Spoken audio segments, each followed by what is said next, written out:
Okay guys, welcome to the week 6 summary. Pretty big one today, but that's because we're into quadratic equations and there's a fair bit to talk about. So we're going to look at the general form of the quadratic equation first, then we're going to have a look, just a quick look at the graphs and kind of the shape and what the different coefficients do.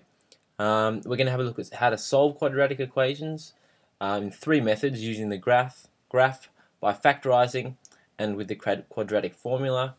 Then we're going to look at quadratic components. So these are different parts of the quadratic graph.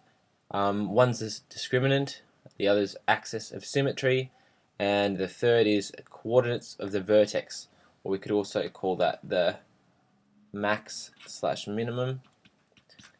And then finally we're just going to have a quick look at sketching graphs. So let's go straight into it.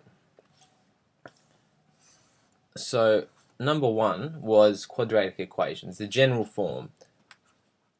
So general form, well, first, linear general form is just y equals mx plus c. So you should be relatively familiar with that by now. And then we've got the quadratic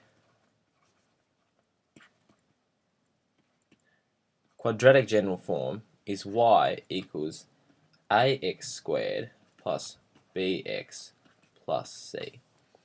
And what we've got here is all of these things, a, b, and c, are all constants.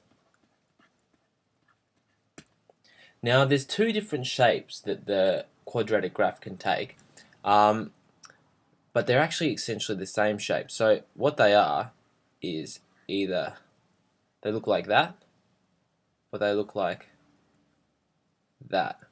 And this is the case like this, smiley face, smiley think positive, it's if A is positive. And this is if A is negative.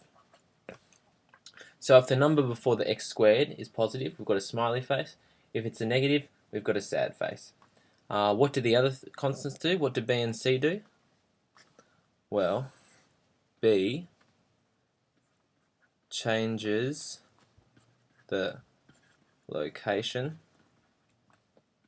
of the vertex, and what's the vertex? Well, this is the vertex.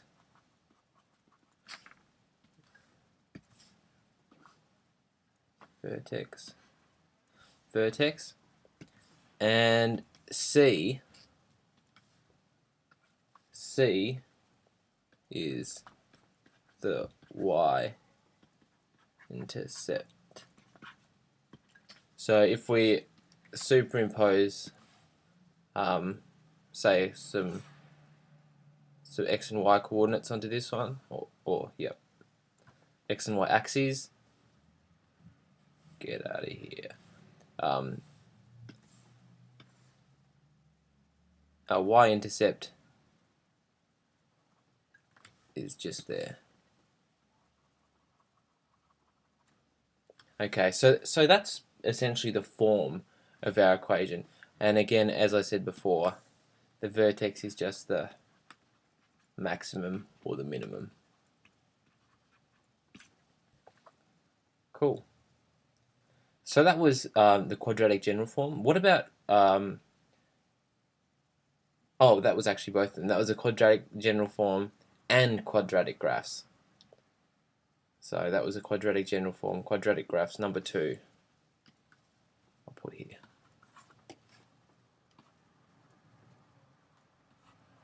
All that is number 2. Okay, 3. Now we need to start looking at quadratic equations, or how to solve them. And so the first method is using the graph. So all this is saying, okay, say we've got some graph. Okay, well, first thing is, what does it mean to solve an equation? Solve the equation means find the values of x for which y equals 0. So say we've got an equation that looks like this. The equations for x for which y equals 0 are there, or the values for x for which y equals 0 are this one and this one. There are all okay, I was going to lie to you then. I was going to say there are always 2, but that's a lie. There are often 2.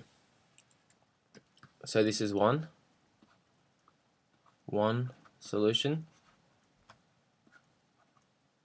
another solution. And so if we were using this to actually find the equation, we could say y equals, well, let me have a think about this for a minute. We would say y equals x and x. Okay, so this is essentially the basic idea of a quadratic. A quadratic is a equation in which we can express it like this: y equals x plus something plus x times x plus something else, and we end up with y equals ax squared plus bx plus c. Right? But if we're using the graph to solve it, because this is if we expand x times x, and there might be something in front, something else, we end up with an x squared term, and then we have x times a number and x times a number, and we end up with a certain number of x's. Then we have a number times a number, and we end up with c. So in this form, we know that y equals 0, our y value equals 0 for specific x values. And this is the case when either this bracket equals 0 or this bracket equals 0. So for this bracket to equal 0, x equals the number, or x cancels out the number that's there. So if x is, say, positive a half here, and x is 2.5 here, then we'd have y equals x minus a half and x minus 2.5. Because then, if we look at when x is minus 2.5, this becomes 0, so we have something times 0, and that makes y 0. Maybe a bit complicated, but the main point of talking about this is to say that what we can actually do is we can look at the equation to find out, or look at the graph, and if we can read off it, we can just kind of write the equation straight away. So that's 3i. So that's using the graph to solve it. The second way to solve a quadratic equation is by factorizing. So what do we mean by that? So say we've got an equation like this: y equals x squared plus x minus 2.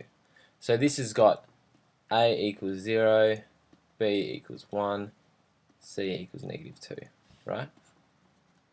And the question is, solve this,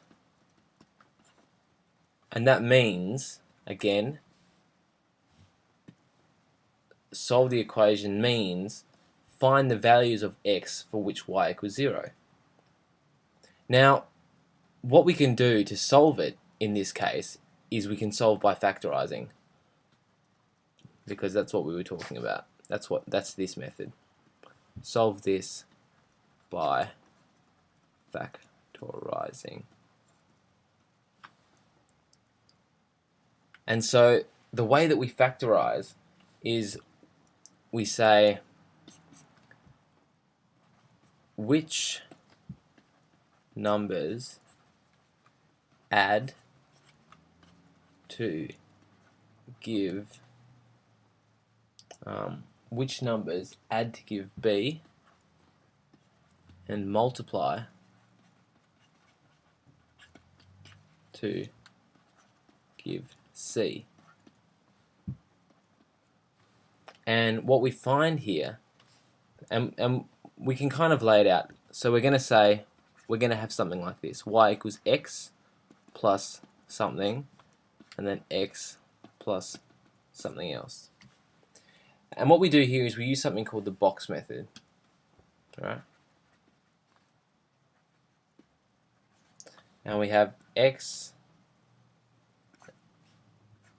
and X. We create this box. And we say what's in this box has to end up at like this. So we need an x squared here, and we need a -2, and now we need a number here and a number here, which are these numbers, that give us this 1. So they need to multiply, because x times x is x squared.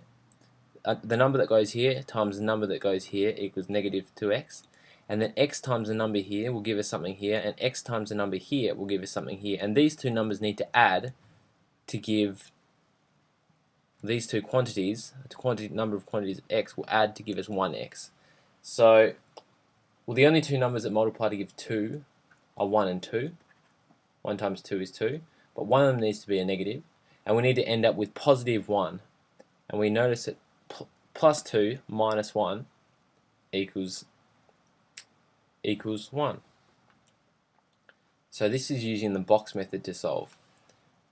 And so where do we end up? So y equals x plus 2 x minus 1. That's here.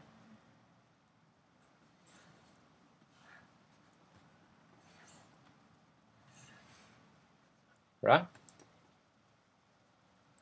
Therefore, the two solutions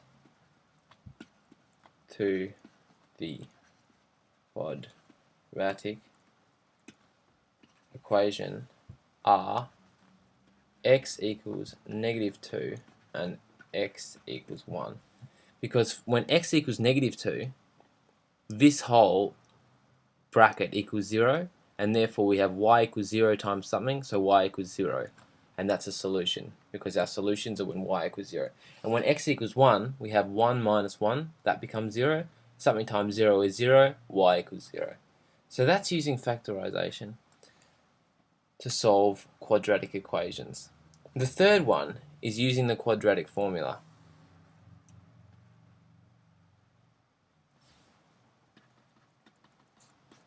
Okay, so use quad formula to solve y equals, what equation do we have?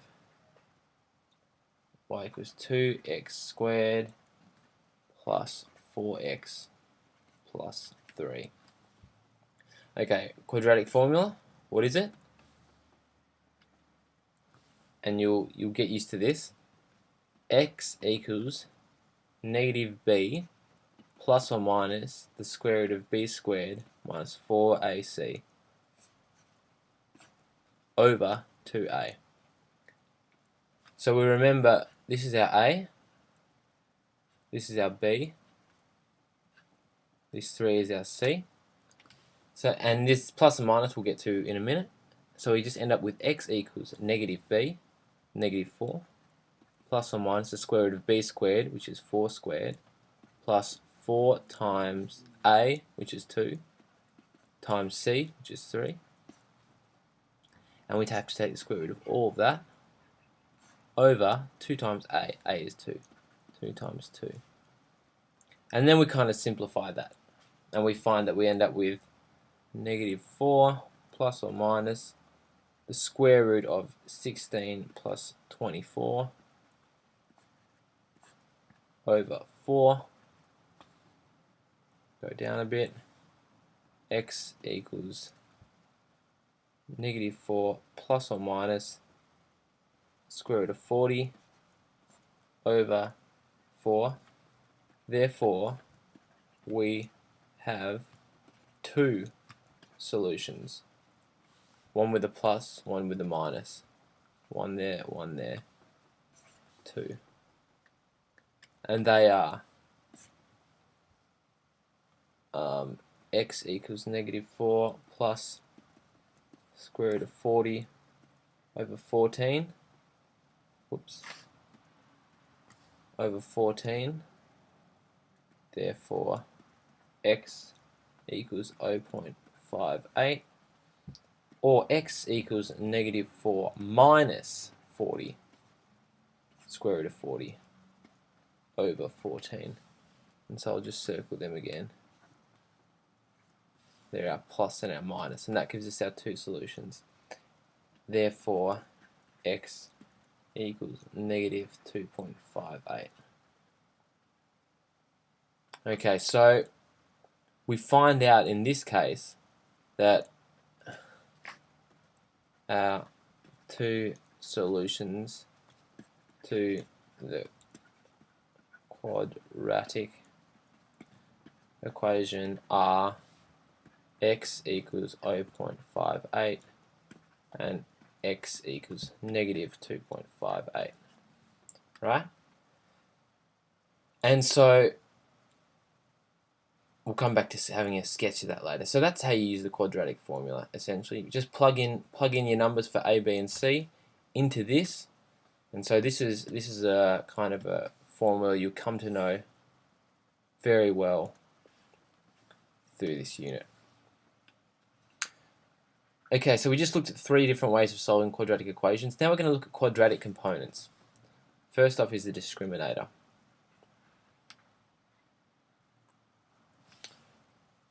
Okay, so that was, what was that, 4i? Hope it was 4i. Just double check. 4i, the discriminator. The discriminator. So what's the discriminator?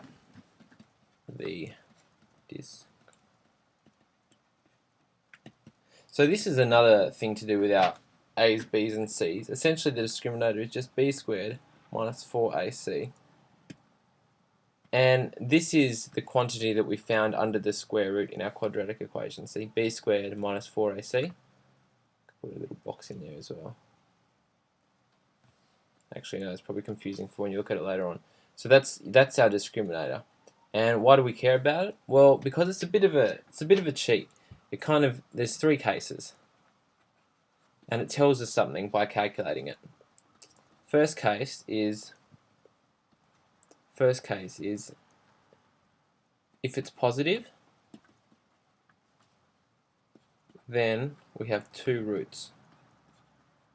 And so that essentially means that our graph is going to look like that, 2 roots, or that. See, 1, 2, 1, 2. 2 roots means 2 solutions. And so up here, what was our discriminator? It was positive. Our discriminator was 40. And so we know that we had 2 roots, and indeed that was the case. 2 roots there, 0.58, -2.58. Case 2. If it's 0, that positive isn't very clear, is it? Positive. If 0, then 1 root. And this means that our graph comes down and it just touches the line there. 1, 1, 2, 1, 2. And the third case, if, I'm sure you can guess this one, if negative, then no real roots. No real roots solutions. And so that's going to look like boom, or boom. So, yep. So that's your discriminator. So often the discriminator is a good thing to work out first, because if it's like solve an equation and you work out the discriminator and you find that if it's 0, then you know you've got one root. Or if it's negative, then you know there's actually not going to be any solution to your equation, and so you don't get stressed out when you can't find one. Next thing to talk about is the axis of symmetry. This one. So 4II. Axis of symmetry. So axis of symmetry is just if we've got a graph, looks like that, then we can actually look at the axis, the line about which we've got symmetry, right? Both of them is the same. So this is axis of symmetry. Symmetry. 2 M's in there. And where is it? Found at x equals negative b over 2a. And again, general form is y equals ax squared plus bx plus c. So this is just our a from here and our b from here. And so that's just this value here, this x value. So this coordinate's going to be negative b on 2a y. So messy. Negative b on 2a y. And obviously that'll be numbers, e.g. 2, 0. Well, actually that's always going to... Well, it's not going to be y. It's not going to actually have a y value because it's going to be this whole axis is our x value. So x value for the whole axis is the axis of symmetry. But if we look at this point, it is going to be negative b on 2a y. Why do we care about the axis of symmetry? Well, actually, mainly we care about it for this next point, which is finding the coordinates of a vertex. Or finding the maximum and the minimum. Maximum or the minimum, should I say. So, the coordinates of the vertex, max or min. So, here, essentially what we do to find the maximum or minimum, or okay, first, why would we want to find the maximum or the minimum? Essentially, we want to find it because often we can model something as a quadratic, and then by finding the maximum or the minimum, we can find the optimum solution. So, for example, we might have a profit equation that might go number of units in dollars you make, and so if we know that our model goes like this, if we find this point, we find maximum money, which is ideal. Or you could have a cost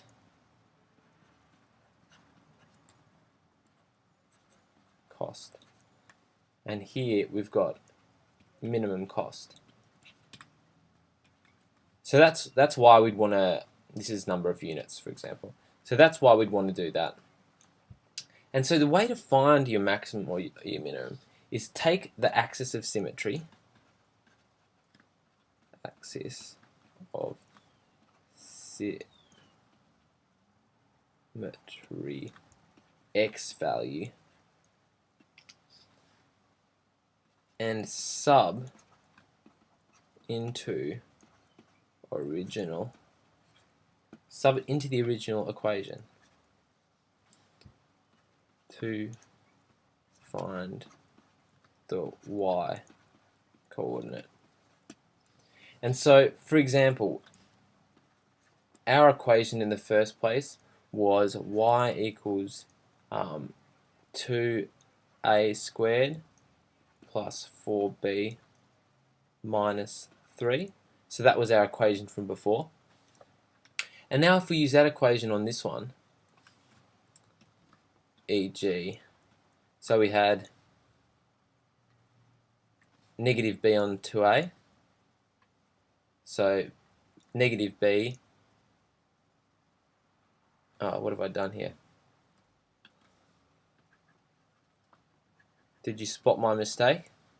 These should be x's. 2x squared plus 4x minus 3. So back here, we've got we're trying to find our axis of symmetry, and we've got x equals negative b on 2a. Therefore, x equals negative b, that's this one, negative 4 on 2a, which is 4. Therefore, x equals negative 1. So that's our axis of symmetry x value, negative 1, and sub into the original equation. So we have y equals 2, got an x value, negative 1, squared plus 4, x value, negative 1, minus 3. Therefore, y equals negative 1 squared, negative 1 times negative 1, it's a positive, 1 times 1 is 1, it's just 1. 2 plus 4 times negative 1 is negative 4, minus 3. Y equals 2 minus 4 is minus 2, and minus 3 is negative 5. And so we can say, therefore, axis,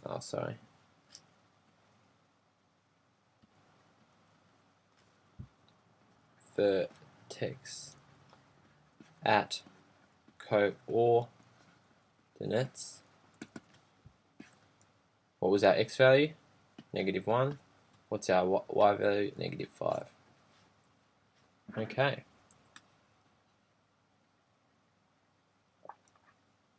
Now finally, sketching graphs. So this is kind of bringing all the stuff that we've done together. Sketching graphs. 5. So a graph is going to contain the following. It's going to contain shape. It's going to contain a y-intercept. We're going to do the equation, the one we've been dealing with, y equals 2x squared plus 4x minus 3. It's going to contain a y-intercept. It's going to contain roots, which is when y equals 0, and it's going to contain vertices, or the vertex, or the max or min. So in our case, this graph, this key one that we've been looking at the whole time,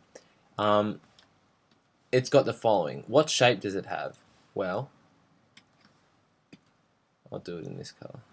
Actually, I'll do it in this color. That's a bad color. I'll do it in this color.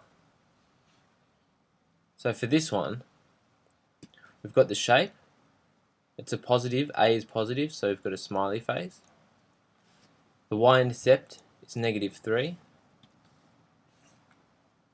Negative 3.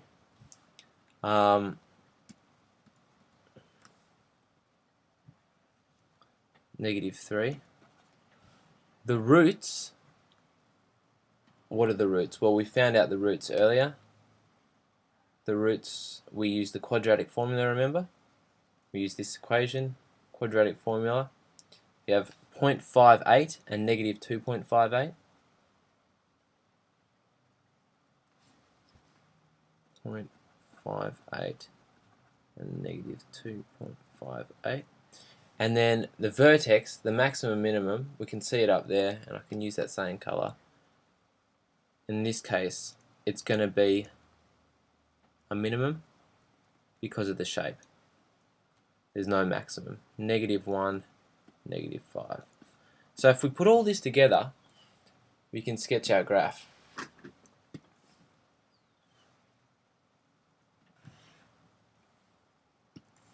X here, y here. And so, what's the first thing? Well, our y-intercept's a good place to start. So we've got -3. Looks like I might need to extend down a bit.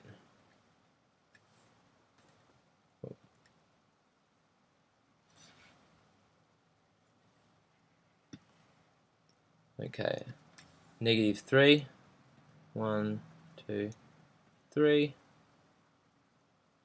So that's our y-intercept. Then what are our... Okay, my graph isn't really set up very well to graph this one. I'm going to start again. Because I'm just looking at the values we've got here, 0.58 and -2.58. So that's what we've got to see. So I'll be better off drawing our axes like this.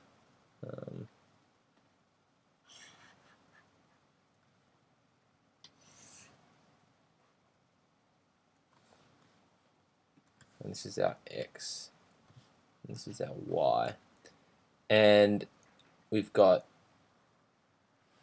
our -3, 1, 2, 3 as our x-intercept. Our roots are 0.58,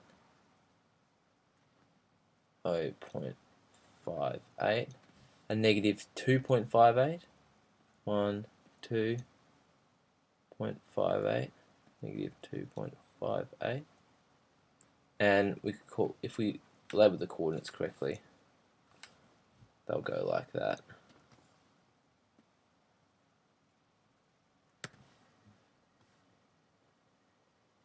Doesn't like me deleting things that way.